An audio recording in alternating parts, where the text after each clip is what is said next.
This is not a drill. What's the most resilient parasite? An idea. A single idea from the human mind can build cities.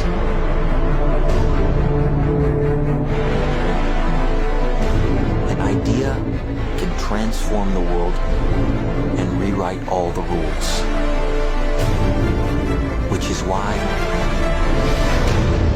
I have to steal it. He's hiding something, and we need to find out what that is. We gotta break out of here. Give him the kick!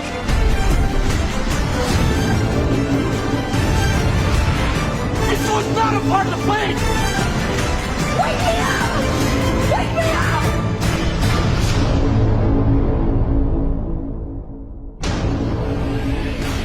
I know we have still not shattered that highest and hardest glass ceiling, but someday someone will, and hopefully sooner than we might think.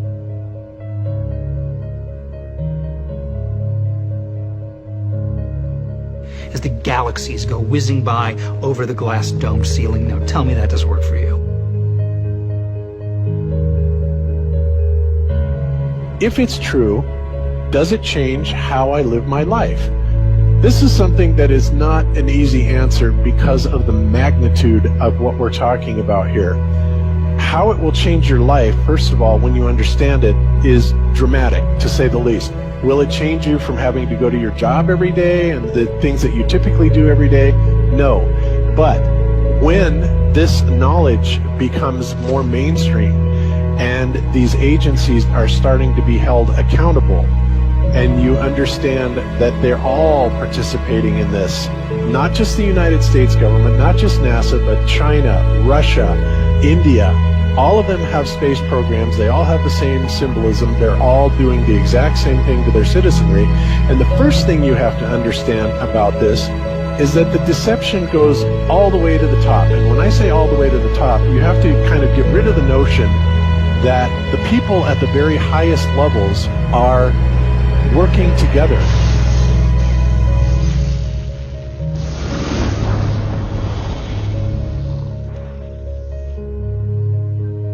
Why would they do this? Why are they trying to hide the fact that we are on an infinite plane or on a flat earth rather than a ball? Well, if you isolate people into the idea that they're on a blue marble that's in the middle of a universe that is really insignificant and there's thousands or millions and billions of other worlds and possibly other civilizations, that makes most people think that we are insignificant and that we did actually come about as some sort of an accident. Now, when people believe that, their minds are much more malleable into being given the idea that there is no God, there is no creator. And because of that, that also gives the controllers this fertile soil to build other deceptions on.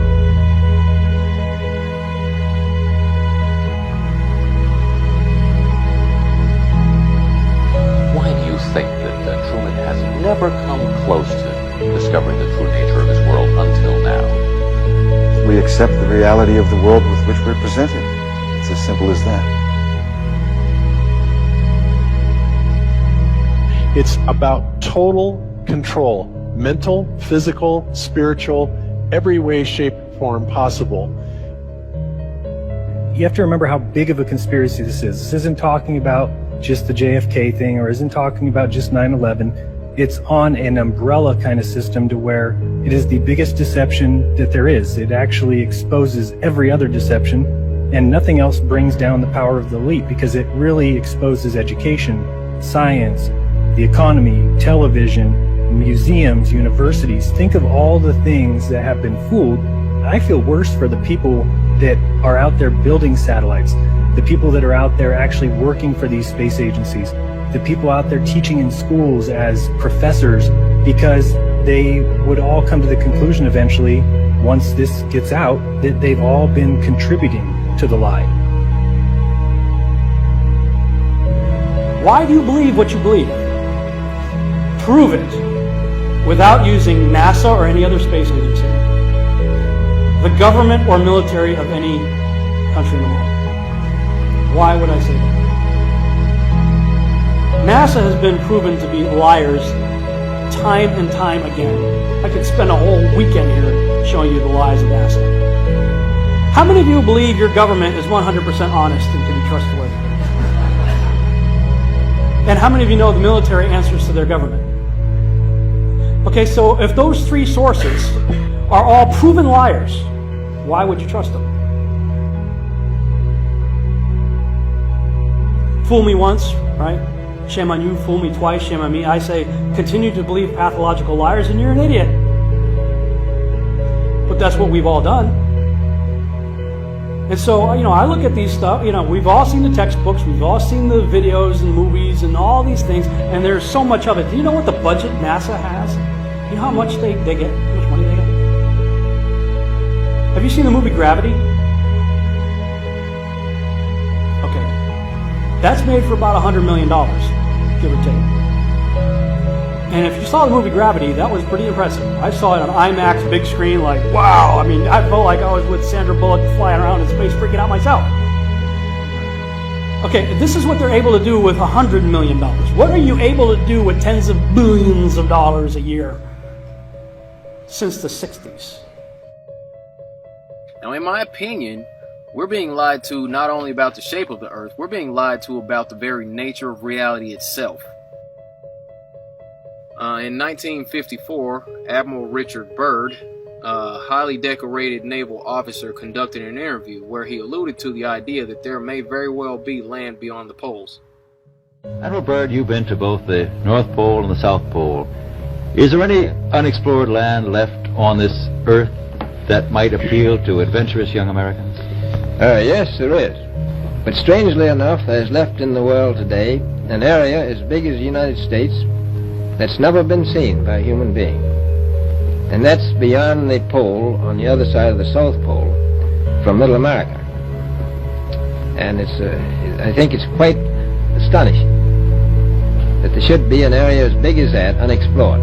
That's a tremendous So challenge. there's a lot of adventure left down at the bottom of the world. Well, Admiral, do you hope to see that? We don't know.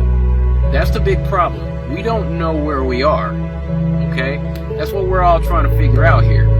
But there is the Antarctic Treaty where, 53 or so nations have signed saying that no one's going to lay claim to Antarctica and that there are massive restrictions for travel there. You can't just get up and go to Antarctica on your own. You have to have a tour guide with you, and there are only certain entry points, and there are limits on where you can go search. Personally, I think the unconquered South face is the only one worth scaling. It's a 20,000-foot sheer wall of ice, but that's never stopped me before.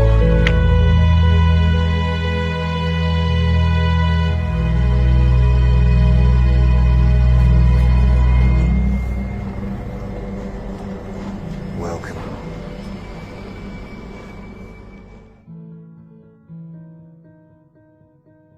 No, I just want to stand on top of the wall and piss off the edge of the world.